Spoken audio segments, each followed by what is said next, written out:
Live from JMT Studios, it's time for Two Jersey Kids, the best video game podcast on the planet. What is going on, all you Jersey kids? This is episode 56 of the Two Jersey Kid podcast, the gaming podcast that is Two Jersey Kids. I am the host, Adam Buckingham. Alongside me is the beautiful, the best stick handler in the business, my best friend, Gary Seisel. How you doing today, Gary? It's exciting. I'm excited. I've been working, so I'm excited to talk to you, and because I gotta do something fun, so talking with you is fun. How you doing? I agree. And I always feel like I'm about to enter a boxing match whenever you introduce me in that fashion, but I appreciate it very much. I'm very excited to be here. Like you, I've also been dealing a lot with work and other related stuff, life things, and so it's good to be here and talk about video games, something that's always been a positive influence on my life. So here we are. Before we go into that, you just mentioned that you it sounds like a boxing announcer. What would be your boxing nickname when you were entering a ring? What would you want the announcer? You know how it says Gary blank Seisel. What would be that blank for you? It would have to be something hockey related. I'm not sure what that would be. It could be the Slasher, something really cheesy, something corny as hell, and then you just lay some fools out. That's damn straight. Hustle some people. Just think of the corniest name. Maybe walk out to some T Swift music. I always mention that if I ever became a professional baseball player, I would always love to just walk out to some T Swift, just some corny, 16-year-old. Fairy tale style music and just get at it. But hell yeah. Actually, I was thinking the other day. Okay, so you always see these UFC fighters and these boxers. They walk into this crazy insane introduction with music playing and fog and everything. I was always thinking to myself, why not just be a real badass and walk in there with absolutely nothing? Nothing playing. Just you walk in, you get your job done. Yeah, you just kick the shit out of the dude in the ring and then leave in silence again. I think that'd be kind of crazy and different. Did you ever see the movie The Fighter with Tom Hardy and somebody else? It was I don't believe so. Mixed martial arts tournament. Two brothers. One's just a badass army dude. Basically, just that's all he would do. He would just roll in because he was so good, knock somebody out, roll right on out without even interviewing or anything. That'd be fucking boss. But actually, nowadays, it seems like in the UFC, you have to talk trash to be marketable. Same with boxing. You have to be able to be relatable. People get into the trash talk. You gotta act tough. Maybe people want to see you get your shit beat in, or vice versa. That's the only way you sell pay-per-views nowadays. I don't know why we're on UFC talk. That's strange, but this is Two Jersey Kids. You can follow the podcast at Two Jersey Kids. If you guys are a new listener and you're confused, I thought this was a gaming podcast and we're talking about random shit like boxing nicknames. Well, that's what you get with Two Jersey Kids. Please, if you are a new listener, please stick with us to the end, and I hopefully we earn that subscribe. Hit that subscribe button on whatever podcast app you're using. We're on iTunes, SoundCloud, Stitcher, Google Play, TuneIn, Overcast, a bunch of other plethora of places just for shits and gigs. Subscribe to all those places just so we get more downloads because we're greedy as fuck. Sorry, I didn't mean to curse. Actually, I always curse in the podcast. Please, what are we kidding here? Come on. I try to tone it down because I don't want to curse constantly because then... that's true. That just messes up the point that you're trying to make if you're just throwing in F this, F that. You don't sound as eloquent, and that's why I like to throw in the random words that I don't actually know what they mean and just seem like they fit there, Like I talked about last week. But yeah, if you're a continued listener, we love you so much. We love the fact that you keep listening to us each week in and week out, and we are going to be here every Friday. Just for your beautiful ear holes to listen to our genius opinions about the gaming industry as a whole. But before we get into that, Gary, have you actually been up to anything this week? Have you been playing more PUBG? Have you been playing some more Destiny 2?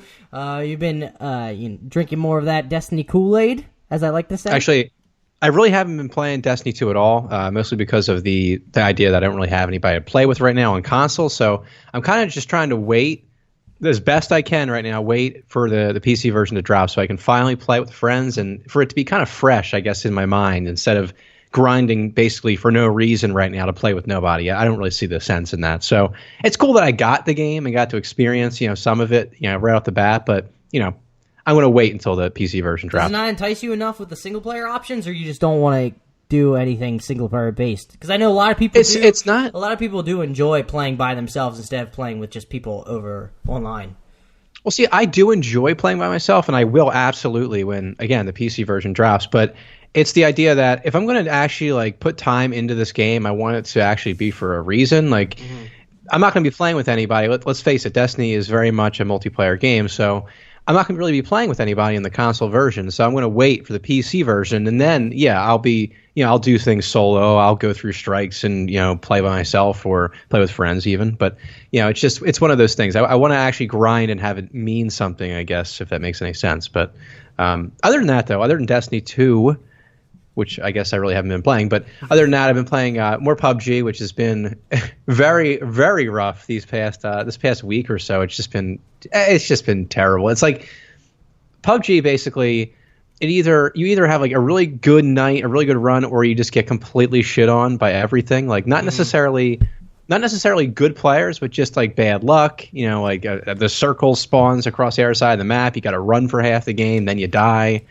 Yeah, it's just one of those things. So it's been kind of rough. Sometimes you just have rough nights when it comes to multiplayer. I remember having those all the time with Call of Duty or Halo, where you're just not feeling it that night. Some nights you're just climbing up the ladder ranks, and then other nights you're just falling all the way back down.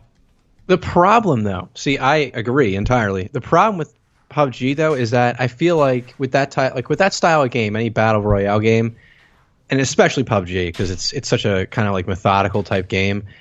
The skill in the game, you can be a great player. There's plenty of guys there that drop like 30 kills a game. They're unbelievable, just insane. I mean, they play the game for a career. I'm not one of those players. So it's one of those things where like I don't know how much the gun skill really comes into it. I think it's sometimes a lot. I mean, it could be like 50% luck in some games. You just get lucky. You happen to, spawn near a bunch of people, happen to get kills or whatever. And other times you just go running up into an area and get shot in the back. So that's kind of like the life of PUBG. So I don't know. The skill in the game has been, I don't know. I've been questioning whether or not skill is really a major factor in the game lately. But I don't want to discredit the accomplishments of others that are better. So you're just basically just attributing it to the fact that it's all luck and no skill based just because you're crap in the bed. No, it really is though. So much about luck in that game. Like there's just so many things that can go wrong. So many things can go right at any given moment. I mean, granted, you can put yourself in bad situations, and that I have done many times. But you get what I'm saying. Shout out to all the Jersey kids. Marta's in the house. The last 2 episodes, she hasn't been here, so that's exciting. She's in here, so now she can hear me say all stupid things, and I'll be in my head the whole time, making sure I don't say anything asinine to make her shake. That's her good. Makes your job easier, Gary, so you don't have to shake your head as much. True. Very true. But anyway, that's enough about my life. What have you, sir, been up to, gaming-wise or life-wise? Gaming-wise, not really too much this week. With work, I've been sort of, not the quote-unquote head honcho, but I'm sort of on call. I have to make sure everything runs smoothly at where I'm at and make sure the spacecraft is moving swimmingly. It doesn't swim because it's obviously a spacecraft and in orbits, but you know what I mean. All the people out there knows what's up. But yeah, I haven't really had time to play anything. We've just been relaxing most of the nights because we've had long nights each and every day. Started watching Brooklyn Nine-Nine, solid sitcom, goofy show. Recommended all, needs a nice laugh. There you go, nice plug. Sponsor us, Fox. But we've also been watching Westworld, finally getting back into that, or like episode 7. Thank you for finally watching that. It's so confusing. I am still confused. I tried to explain it to my coworkers, and I'm still confused with how I'm even explaining it. I don't even know if I'm going to ever get clarity by the end of this season. You will. We will? You will. I promise you will. It's going to all come together. I promise. You'll see how it happens, but it's all going to come together. You're all going to be like, wow, that's fucking crazy, and there's a lot of stuff that's going to happen. So you're going to enjoy it, dude. I promise. Promise. We have 3 more episodes that we have to finally get back into. It's been a little bit, we're taking a breather, going a more, lighthearted route, so when we get home, so we're not just trying to figure out what's going on in Westworld. It is nuts with all the branching storylines that they have, and then if one of the quote-unquote AI or hosts go away, and then all of a sudden they pop up again because it's a different portion of the world. It's insane. It kind of reminds me of like basically a video game, just real life, and it's kind of funny. Yeah, it's kind of cool. That's why I enjoy it. But other than that, I haven't really been doing too much gaming.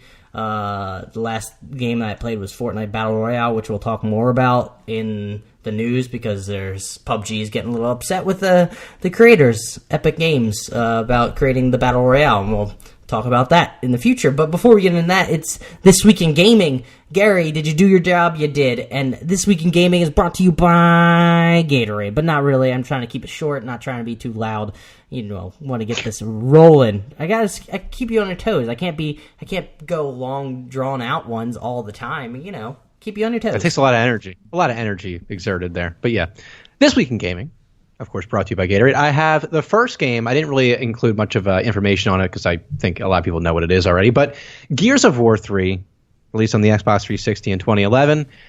It's a big name game. I know a lot of people love this game. Mm-hmm. I know, Adam, you've had plenty of experience with this game, especially with some people raging against you in the multiplayer aspect. I've heard stories. That was Gears 1. Yeah, I think we talked about it. Did we talk about it on the podcast? We brushed on it. We did. Yeah. So we go back and find it eventually. It's probably one of the earlier podcasts. But dare I say this is the last actually good Gears of War game? Because I played Gears 4, was not vibing it at all, single player wise. That's why when I played Gears game, I actually did enjoy the story campaign of it. I know it was kind of cookie cutter with like the main characters. They're all hulking men, just like, get to the chopper type deal. But I did enjoy like the scary aspect. That's why I really enjoyed Gears 1, where it felt like it was kind of more survival, scary portions of the game, where it actually felt more. It wasn't a stereotypical horror fest like in horror games where you're terrified nonstop, but it did have that heart pumping survival aspect to it because the locusts were something you're just fighting now, and they had this weird aura about them. But when you got into Gears 3, it was just like you're about to F shit up because you've seen them 2 times before. But I do remember playing Gears 3 multiplayer again. That's why I did enjoy the Gears saga, the Gears trilogy, just because the multiplayer was amazing. I never really hopped too much into Gears 4 multiplayer, just because what made Gears exciting was grabbing your buddies who are pretty decent at Gears and playing 4v4 against just random other people out there. That's what I really enjoyed about the Gears game. So maybe another crack at it, Gears 5. Actually, maybe I should go back eventually play Gears 4, see if the locusts ever do finally pop up and the story actually takes a turn for the better. But if it takes multiple chapters, like multiple hours to finally get the story good, it's kind of, why am I even playing it, Because why am I slogging through just slow tedium just to get there? And I just wasn't vibing it, but that's just me. But we can move on. Sure, okay. The second game is The Godfather, the game, released on Xbox 360 in 2006. Now, this game is based upon the 1972 film of the same name and tells the story of an original character, Aldo Trapani, whose rise through the ranks. I know, yeah, obviously, but yeah, whose rise through the ranks of the Corleone family intersects with the plot of the film on numerous occasions. By the way, as always, I tend to take the notes from Wikipedia because I'm lazy as fuck and I don't really want to actually do any work. But additionally, I will move on. Although the game was condemned by Francis Ford Coppola, who claimed Paramount never told him about its development or asked for his input, it does feature voice acting from several stars of the film, including James Caan as Sonny Corleone, Robert Duvall as Tom Hagen, and Abe Vigoda as Salvatore Tessio. Marlon Brando also recorded dialogue for Vito Corleone in what would be his final acting job, but his ill health made most of his recordings unusable. Al Pacino, on the other hand, who played Michael Corleone in the film, is absent in both likeness and voice, choosing to lend his image instead to Scarface, The World Is Yours. Now, that's just a few little facts I thought that were interesting with this particular game, but this game actually reviewed pretty well for a video game based on a movie. It would ultimately reach a Metacritic score of around 75, with certain consoles outperforming each other. I think the PlayStation 2 version actually did better than the Xbox 360, strangely enough, but that's pointless. But in terms of the portable version, the PSP version, they brought this over into the portable game space, and Let me it guess, actually it did pretty did terribly. Amazingly well. Yeah, no, it did absolutely terrible. Shit. Horrendous, actually. Well, not horrendous, but 59 out of 100, I think that's pretty bad.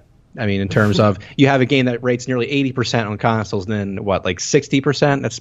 That's pretty lame.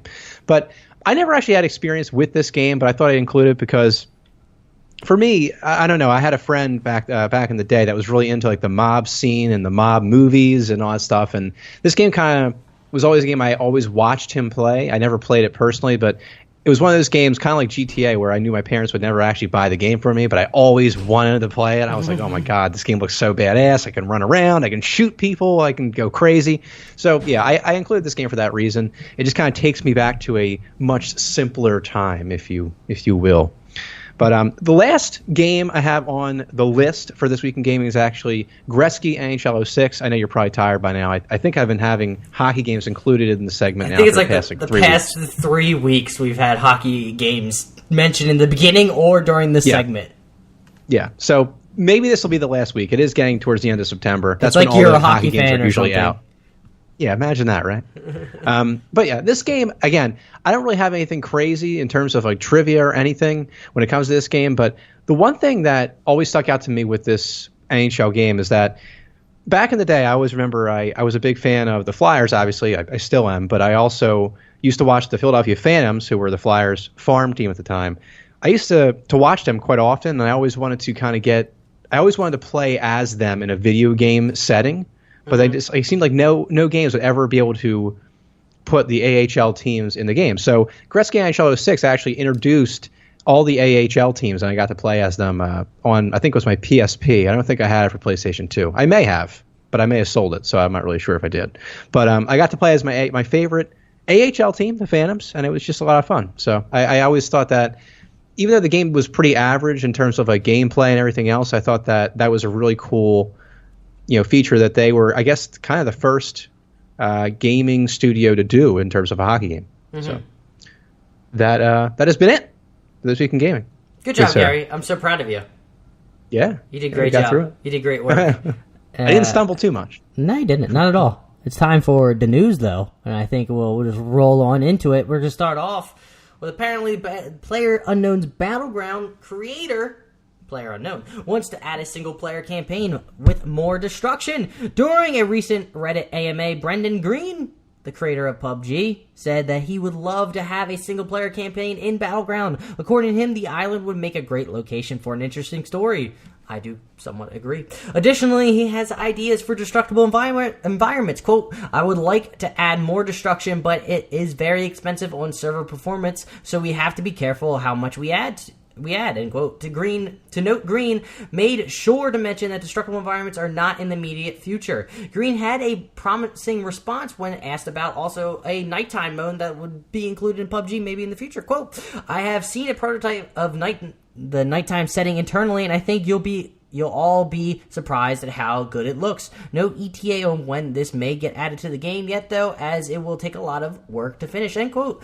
As for the Blue Zone, Green revealed a plan to make the zone, quote-unquote, fairer, though he didn't elaborate on exactly what this means. We'll be hearing more in the future. And apparently, I was looking this up, Gary, because I was kind of curious why they needed to change the Blue Zone, but apparently there was controversy at like a PUBG international tournament where player Evermore Co. made it far in the tournament by basically staying away from the players by being in the blue zone and just constantly healing him or herself, I'm not sure, which allowed him to swoop in at the end when players were drained from taking part in firefights. So, out of all the things that were mentioned in this article and I mentioned here, what are you excited about? Do you think the PUBG is ripe with a single-player story that could be told? Well, it's actually funny. So I guess I'll go down the line here. The single player campaign is interesting. I never really considered a single player campaign for PlayerUnknown's Battlegrounds. It just never seemed to. It never occurred to me. I always thought that it was always a multiplayer game and that's what it would stay as. But I always said that if it was me in the single player campaign, I would probably end up dying most of the time to the circle instead of anything else, which is ironic because the whole controversy here with this tournament, with this player basically hiding in the blue zone, it's such a shit tactic, and honestly, it's one of those things where I don't understand in PUBG why people are allowed to see into the safe zone from outside of it. Like you'll be in the blue. You know, you're getting hurt, you're taking damage, you have to get into the safe zone quickly. But they can still see players that are running in and have gotten in there before them, have had better positioning. They got in, they were smarter, quicker, and they got in, and now they're going to die from behind because some guy lags behind, obviously on purpose in this case, and kills them. It drives me crazy.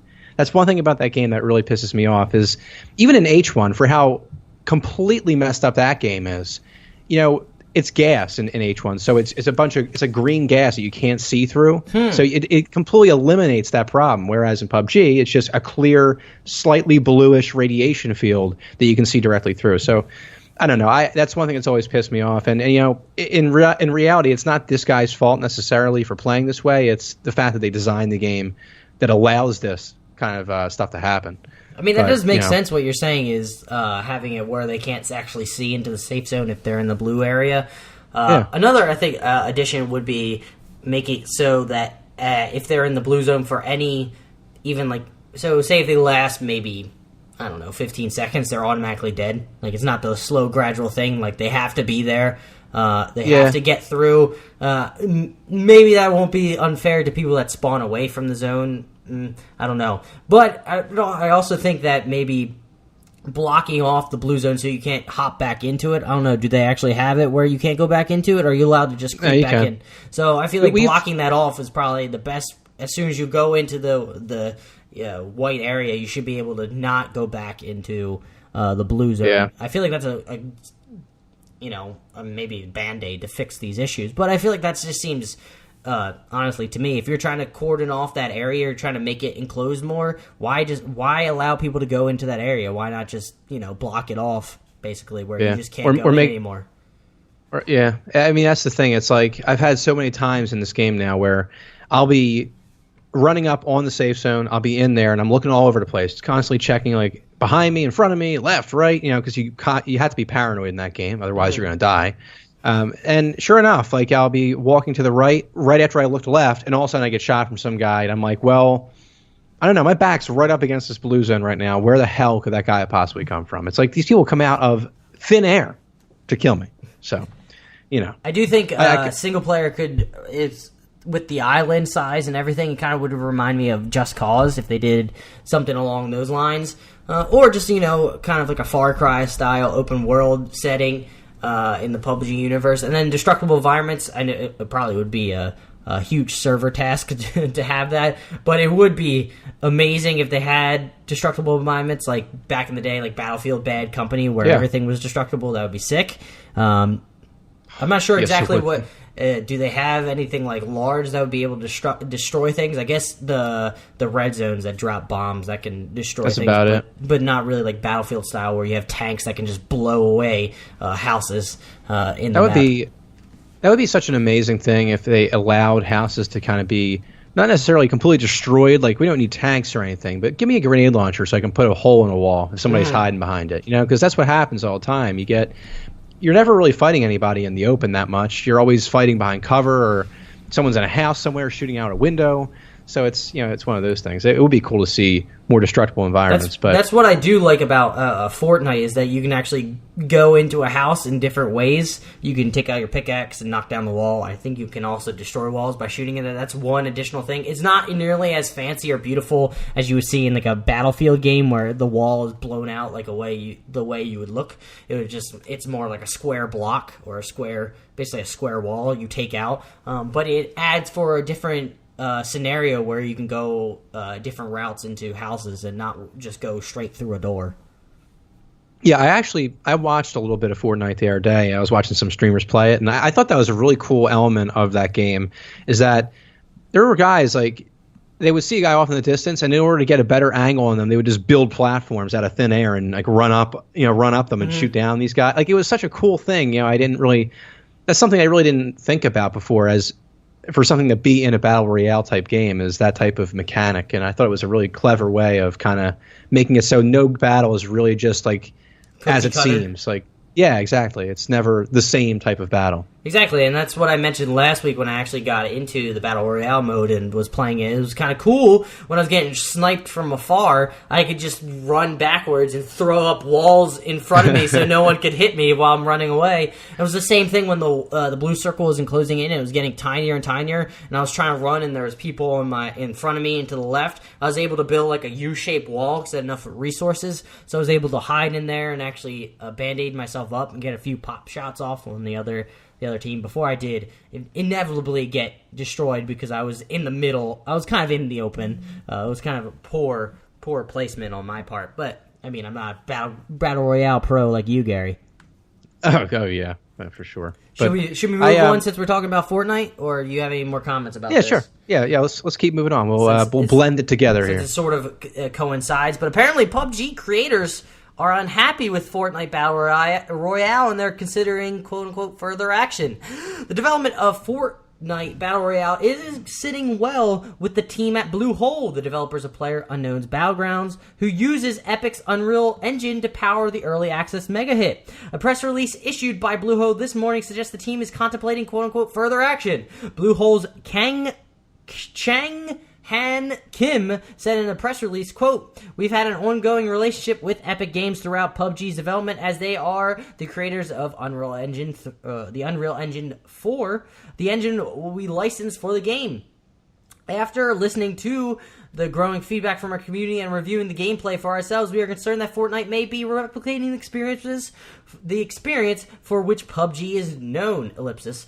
We have also noticed that Epic's game references to PUBG in the promotion of Fortnite to their community and in the communications with the press. This was never discussed with us, and we don't feel that it's right."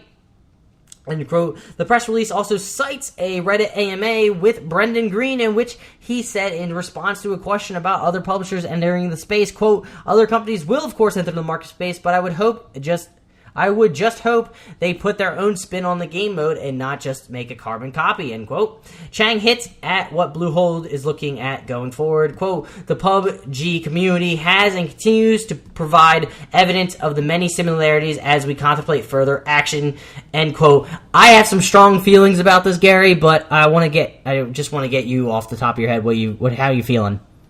I think this is really dumb, honestly. It's like Call of Duty one day, like, oh man, you know what? That Battlefield game looks really similar. Well, yeah, obviously, it's a first-person shooter. Like, what? Yeah. You're just going to claim an entire genre for yourself? I mean, the whole thing with Fortnite. I've watched both games. I played PUBG, for almost like 300 hours of that game. I know what that game is, and I've seen Fortnite. But the thing with Fortnite is that it looks similar to PUBG because it is Battle Royale, but it has its own unique mechanics in the game, like we were just discussing. It has, you can break through walls, you can build walls that can, protect you from enemies. You can build platforms that you can walk across a canyon. There's a lot of different ways that they've made this game their own. It isn't just like Fortnite. It isn't just PUBG with a Fortnite like coat of paint on it. Mm-hmm. So I don't really see what they could possibly do here in terms of suing them or trying to go after them like legally. Yeah. It doesn't make any sense to me. It's a battle royale genre, and just because they were I guess the first game to really take off besides H1Z1, it doesn't mean that they can only make battle royale games. But that's just like Brendan Green's not the only one that's allowed to make battle royale games. Even he has his hands in a lot of the previous battle royale games. But guess what? You made a huge hit. There's going to be companies that are going to make carbon copies of this game. It's like you made an example with Call of Duty. It's like the same thing with if Gran Turismo said, "I don't like the fact that Forza came after us, so let's sue them or consider further action because they made another realistic car racing game." I mean, that makes no sense in my opinion. And I thought one of the commenters of this article, Dan Redrock, put it kind of beautifully. He said, quote, well, here you go, folks. It's not just big companies that would try to claim ownership of random things like the word prey, like we mentioned in the previous podcast where Bethesda was suing a smaller company, indie studio, for just using prey in their game's title, just for clarification. And he continues, some would try to claim an entire genre. Good luck with that. And I feel the same way. I guess there's some icky portions, not really, but like they're using Epic Games' Unreal Engine. But I mean, Fortnite does seem like it has a world that's conducive enough for Battle Royale. I feel like it makes sense. And it's not like this is, basically copying some developer story that they're creating, or they're basically just copying the genre or copying the game mode, the basics. They're not just taking, like you said, putting PUBG and then a coat of paint. There's a lot of different aspects to Fortnite where it's more arcadey versus more realistic with PUBG, and there's no vehicles in Fortnite, but there's crafting in Fortnite. I feel like it's different enough that it's not like, I don't think you can, sue somebody over this. Well, I mean, the only thing that I can honestly say that's basically the same as PUBG is the fact that you parachute in. That's it. I mean, you parachute in, and the fact that you're also killing people. But they've done, like I said, they've done so many other things that make it different. So it's not like it's just not the same. They have nothing. How would you do it in an H1Z1, King of the Kill? It was different because you couldn't choose where you were dropping in. So in H1Z1, you would just all of a sudden the game would load, and then your guy would be with his parachute out, and you would be over a random portion of the map. Whereas in PUBG or Fortnite, obviously, you get to choose where you're spawning in. So in H1Z1, you could So in H1Z1, you could be legitimately fucked by your spawn. I mean, it would happen quite often to people, especially like these big name streamers that all they want to do is get kills. They would spawn in a random part of the map and have no car, and the game would be really slow. So that was just the difference there. It's just stupid. Honestly, does it feel to you this is kind of sour grapes, that there's another game that got sort of somewhat publicity for introducing a battle royale game in the console marketplace, and now they're kind of upset over that. And honestly, I feel like this comment and this is actually bringing more publicity to Fortnite in and of itself, where if they just, stop being having sour grapes over this and just, the thing is, I'll tone it back a little bit.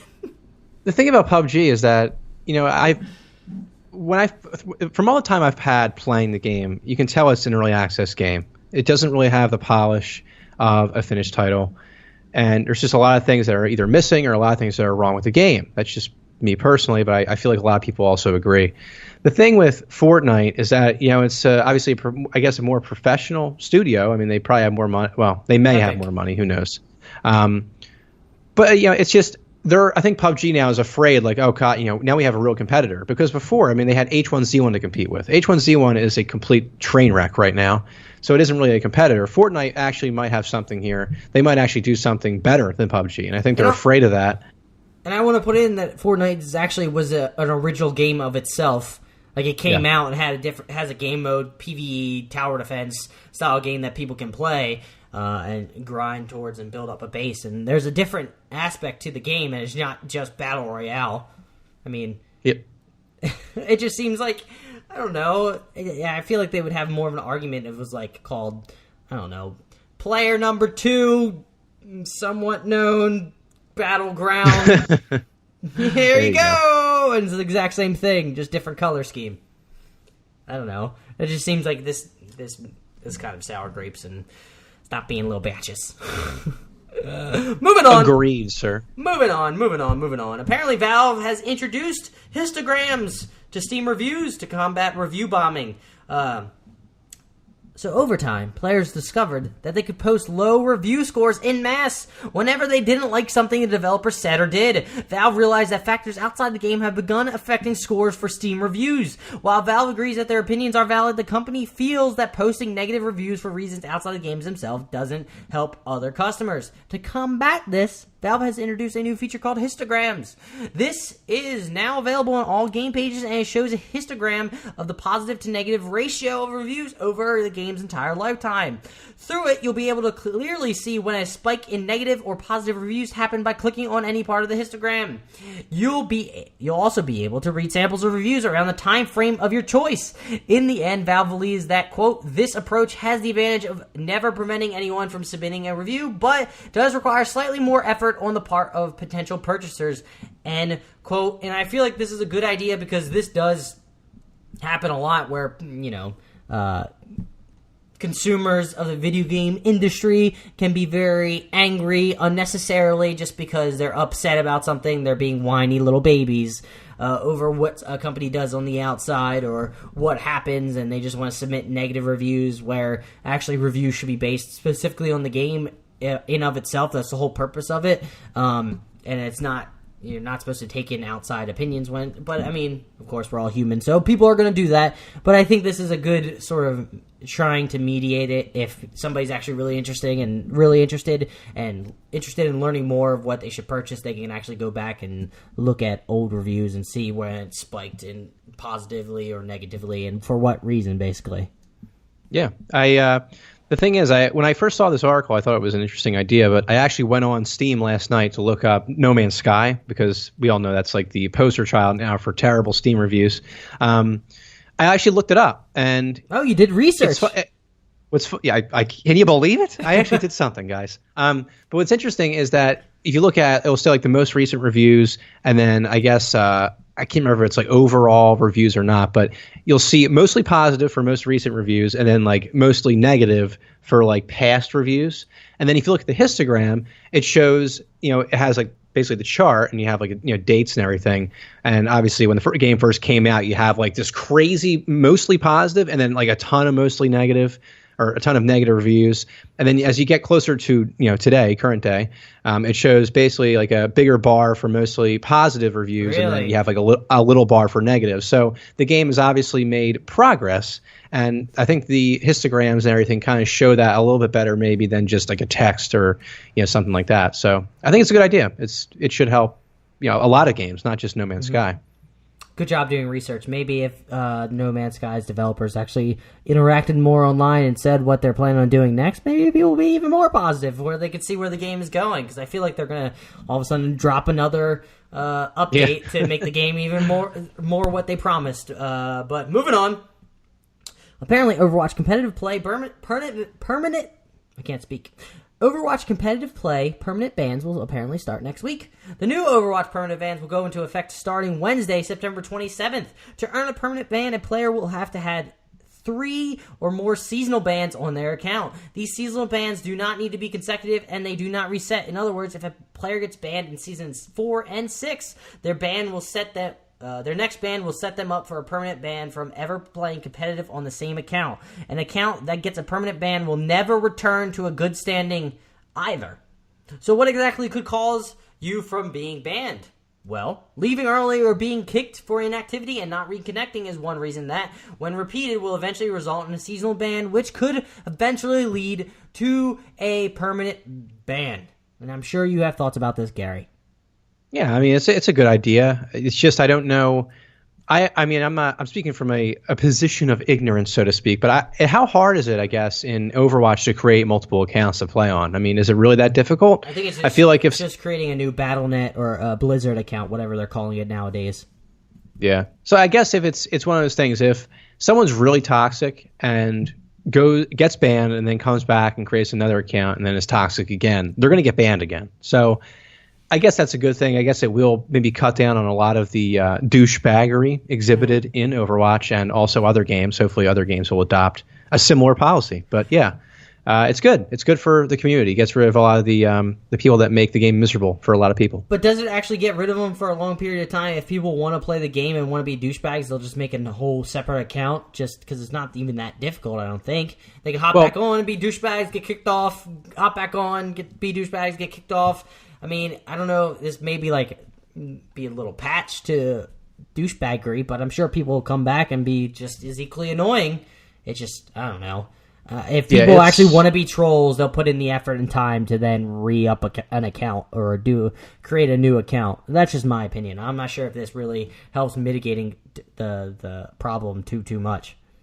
Yeah, I mean, I think it's definitely, you can look at it both ways, and I think it's good, and it's also, you don't know if it's really going to go far enough. Because, again, when it comes to online gameplay, I don't really know if there's a foolproof plan to get rid of bad players. It's just not possible. You're always going to have people that either can beat the system or get around it eventually. So we'll see what happens, see how it mitigates the like I said, the douchebaggery. I like that word. It's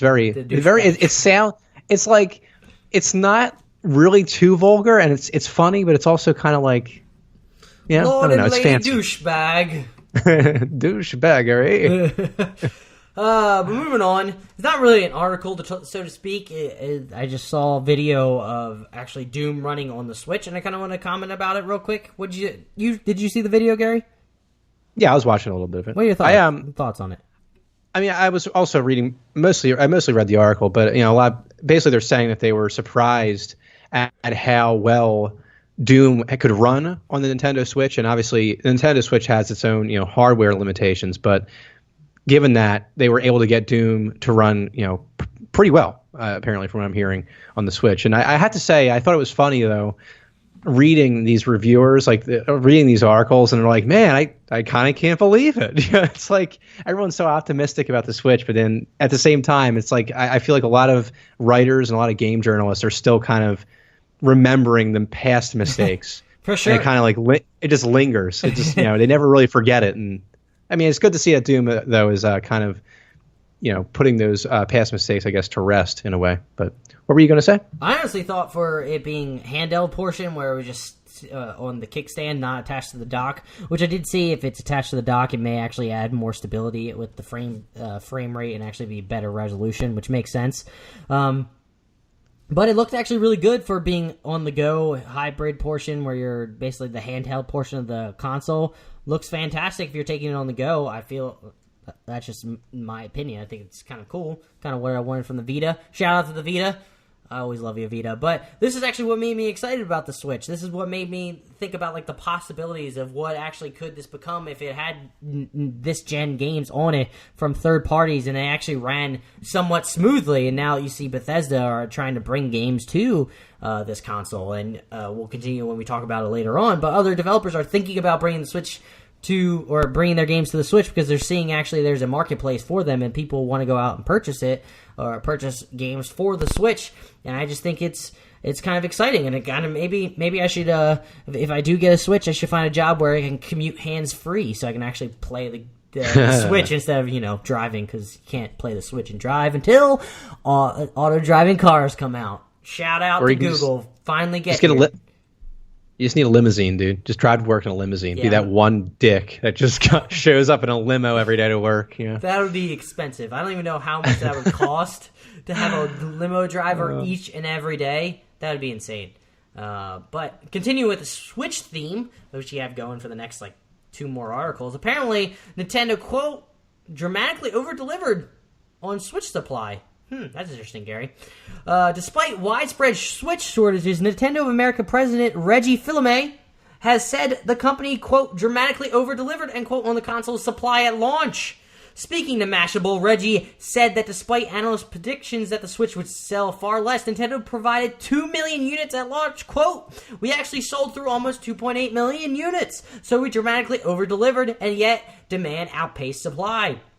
End quote. Reggie believes Nintendo is coming up with solutions to consumers' problems with the company's supply. Quote, I think if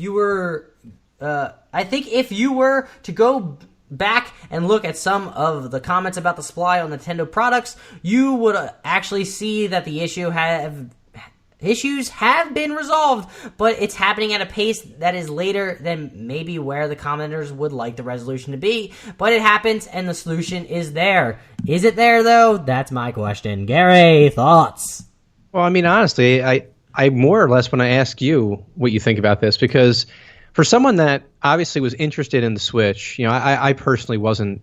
I was never necessarily going to buy it. I thought it was an interesting idea, but I know you were obviously interested in buying it, and you couldn't find it anywhere, and you apparently still can't. So did they really dramatically over deliver on the supply, or is this just a kind of like a humble brag, well, we actually shipped more units than we actually planned on? Or come on, it's just I don't know. Maybe you would shipped more and sold more if you actually had more units in stock. I feel like that's just how it would work. Yeah, that's what I'm saying. And considering you can't find one, I guess obviously they sold out, but it's I don't know. It just kind of annoys me. The wording here in this, the way the guy says this, it kind of comes off as kind of being a dick. We actually shipped more than we wanted to, and we still sold out. We're just awesome. Yeah. It just does kind of seem like a humble brag, but let's see. Let me see. I'm going to go to Amazon. Can I purchase the normal priced Switch on there? Nope, I cannot. That means they're not enough in stock. I don't want to play that. But I did see the article that apparently GameStop is not accepting purchases of the Nintendo Switch unless it's a bundle. I saw recently.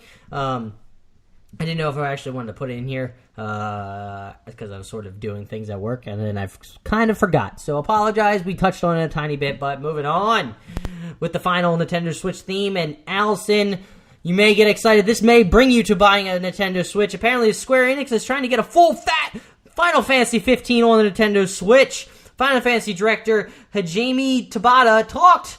I feel like I fucked up that first name real hard. Probably. Talked to Eurogamer at the Tokyo Game Show about the possibility of Final Fantasy 15 coming to the Switch. Quote, "We're actually doing very specific technical investigations into what's possible at the moment. Where we are at the moment, we've completed those tests and have worked out where the ground lies. We're currently in the middle of the discussion and debate about what we should be doing and how to realize that on the Switch. The other thing, you see the mobile version, the PC version. One thing we value is to optimize the way the game plays and the experience for the individual hardware it's on rather than a one-size-fits-all approach. We can't currently announce anything. We haven't come to a full decision on the best way to do it yet. We're having very open, frank discussions with the Nintendo at the moment about what they think is the best thing to do. It's all under investigation. Ellipsis.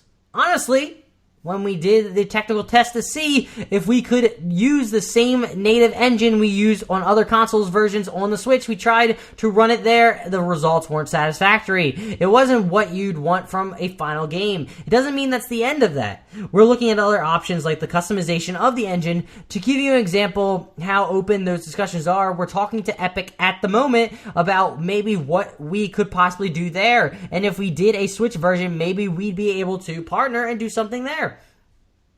Their Unreal environment is just amazing and will be very useful. You have to have all those options on the table. Without that, it'd be impossible to make a decision about what we can do on that platform." End quote. Gary, does anything stand out to you about this? The thing is, with Final Fantasy 15, I was... If they can bring Skyrim, that was a long quote. If you could bring Skyrim, which is obviously a massive game, significant burden on the hardware that the game's running on. If you can bring that game to the Switch, why not Final Fantasy? I think that it's. I guess it depends on what resources the company wants to dedicate their time to and dedicate their money to. That's completely fair. But I don't see a reason why Final Fantasy 15, the full version, can't come to the Switch. That's just me, though. I mean, I think it's all about optimizing the engine. And sometimes certain games can't run as properly. But, I mean, you do make a good point. If Wolfenstein 2, the new game, is coming out for the Switch, I feel like they should be able to get Final Fantasy 15. But, mind you, the game took forever to come to consoles. And who knows, they may have some issues in their back-end software to run on the Switch. Who knows, realistically? Because I don't know. I'm not an expert on this stuff. But, again, this goes to show you that playing these type of games on the Switch on the go when you're traveling actually is very appealing to me. And maybe this is starting a snowball effect. I could definitely see in the future games coming to it. I'm not sure why certain games that are releasing in the fall aren't coming to it. I don't know. Is South Park the fractured butthole coming to the Switch? I don't know. That seems like a perfect game for the Switch. Doesn't seem like it takes a lot of energy to run it. But is that game actually coming out on time? Is it out already? I'm not even sure. No, seriously. No, it's not out yet. It's releasing October 17th, so that's exciting for me. I'm so pumped for that game. I don't even know. I want to play. This is the issue when it comes to start working and being in a relationship. There's not enough time in the day to play video games sometimes, and sometimes you got to bite the bullet and not play them. And sometimes I just rather read or watch a TV show, especially after work. I just want to relax and unwind with reading a book, which can put me out like a light, especially when it's around my bedtime. I'm just like out. I'm almost done Team of Rivals, though, which I'm excited about. They were in Looking Book. I'm on page 610, maybe? I have 140-ish more pages to go, so it's exciting stuff. I'm getting to the end. I kind of know how it ends already, so which it'll be interesting. But yeah, moving on to the final thing we're going to discuss is not really a news article, but our old Jersey Kid friend, Kat, reached out to us on Twitter because she's finally catching up to some episodes. She was on episode 49 way back when, and I'm like, just skip to the newest one. Who cares? But she wanted to know what our quote-unquote anti-wish list is. So games that we won't plan on buying this fall. And Gary, I just want to throw it to you. Well, it's interesting. I didn't really have... I was looking a lot at the games. Like last night, I did some research again, if you can believe it. I looked at the upcoming games, that will be releasing soon, and I couldn't come up with games, I guess, that I was like, no way I'm buying this. But there was one, actually, I think that I probably won't end up buying, and it's going to be Call of Duty World War II, Shocker. Unfortunately. I say to myself, why am I going to buy this game? Because I don't really have any friends anymore that play it, and to be honest, I mean, that was a big reason why I played Call of Duty back in the day, is because in Modern Warfare 2, I had a whole squad of people I could play with at any given moment. I was always playing with friends, always talking, we were always hanging out. Now, however, it doesn't really happen that much. A lot of my friends that used to play, Call of Duty now have, full-time jobs, and they're not really into gaming as much as they used to be, at least late into the night. So Call of Duty World War II, I think, is going to be that game I don't end up buying, at least for console. I don't know, maybe for PC. It's hard to say, but I think a lot of my time going forward, at least in terms of gaming, is going to be kind of with Destiny 2. So Call of Duty World War II might just fall by the wayside once more, unfortunately. Sorry, Call of Duty. I feel like that's a good one. I was just writing down a few before I forget, and one sort of actually popped into my brain, which it continues on from last week, so I'm going to start off with that. LA Noire Remastered. Not touching that game because I wasn't a fan of it when it came out. I thought it was overrated, but we've gone into that before. Just not my style. Just not what I'm into specifically, but if anybody out there is a fan of LA Noire, I'm happy for you that you're getting remastered. You can hop back into that world and solve random crimes, and hopefully you don't mess up and lock away the wrong person. Then you have Gran Turismo Sport. The reason I'm putting in here is Gran Turismo is such a large franchise, such a well-known franchise. I've purchased Gran Turismo games in the past and never actually played them just because of namesake alone. But now I don't really see the purpose of Gran Turismo. I feel like Forza has now surpassed Gran Turismo with clout anyway when it comes to the racing community or racing fans. Just because Forza is consistent with putting out games. I haven't seen a Gran Turismo game in this generation, or even last generation was the beginning of PlayStation 3, and it was the whole generation and without another Gran Turismo game. And finally, Gary, can you get this final one? I feel like you can. I feel it. I'm sending you the brainwaves right now. What is it? Man, I don't know, actually. This is weird. You don't know? I really can't guess, actually. All right. Assassin's Creed Origin. I'm not touching that game. Everything I saw about it with E3, all the videos I saw, it looks, I don't know, it just doesn't look good to me. The whole drone-style hawk flying, doesn't really get me jazzed about the game. The combat doesn't look that exciting. It looks like a dumbed-down version of trying to be like Dark Souls, but still doesn't look that fluid or anything. It kind of looks a little boring. The setting looks amazing, but I don't know. They haven't won me over in a while with an Assassin's Creed game. It's been a long time. Even Black Flag wasn't... I played it because that was the only next-gen game that was on PS4, but it never really got jazzed about the story. I never got into it like I did with Assassin's Creed 1 and 2 and Brotherhood, but other than that, I am not really jazzed about the game, but that would be my anti-wish list, what I don't plan on buying, and for a lot of these games, I probably still won't buy them just because, I don't have the time or the money right now to purchase these style games, but... before we roll, because I didn't put it on there, did you see that apparently next week, we'll probably have it in the podcast, is Rockstar is probably going to announce more stuff about Red Dead Redemption 2. It's going to be next Thursday, I think. Ooh. The 28th okay. at 11 a.m. Not Pacific, Eastern Standard Time. So we'll probably be commenting that on the next episode 57. But before we roll on out, Gary, I want to know what you're going to be up to this weekend. Honestly... Yeah, I've been trying to think of what I'm going to say here, but I don't know. It's going to be kind of up in the air. I might not be streaming as much this weekend. I might take a break. I don't know. I might be playing tonight. It's kind of all up in the air, but be assured that I will be playing video games at some point. I just may not be streaming them, but I don't know. I know I'm hoping on like a sports related note, I'm hoping my fantasy football team doesn't lose a third straight week. Shit, man, you're 0-2. Damn, you gotta step up your game. Not my fault. My team's putting up points. The first week was bad all across the board, all across our league. Every team underperformed.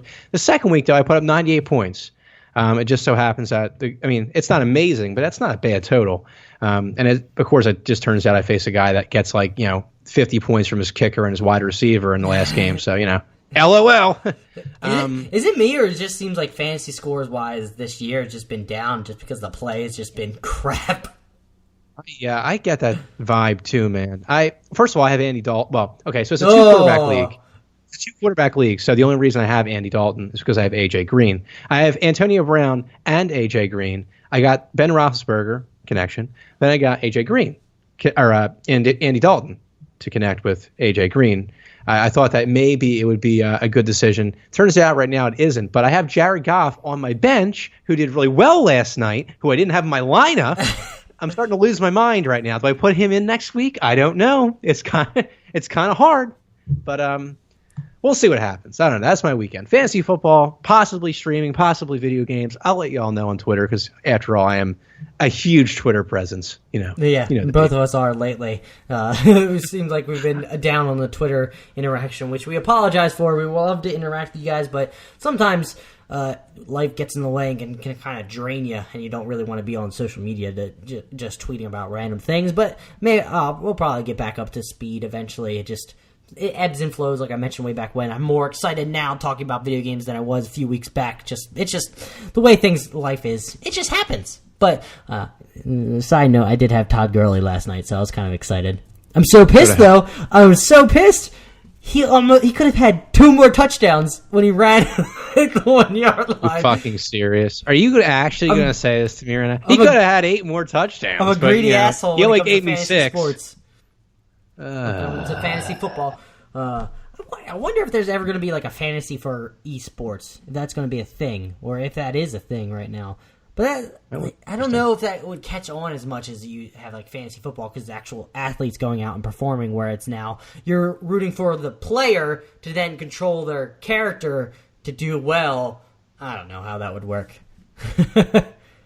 It would be an interesting idea, though, if they can make it happen. Yeah, it definitely would. But yeah, this has been episode 56 of Two Jersey Kids. A nice, close to an hour-long episode. If you are a new listener, please hit that subscribe button. Please, I feel like we earned it. You feel like this was a good episode, Gary? I do. I feel like it flowed. I think we really connected today. I feel like it was a solid episode, and I feel like we deserve that subscribe button. So please hit that subscribe button or whatever podcast app service that you are using, and then please go over to iTunes and give us a beautiful 5-star rating, because our genius opinions deserve it. I mean, that's just the way things are. We are outsiders talking about video games, and we just offer our genuine opinions because we're fans of video games and we're best friends. So we just talk about them every week. Every Friday we'll be here for you folks. We love you all. Keep playing those games. Gary, say your pieces. Peace out. All right, y'all. Bye.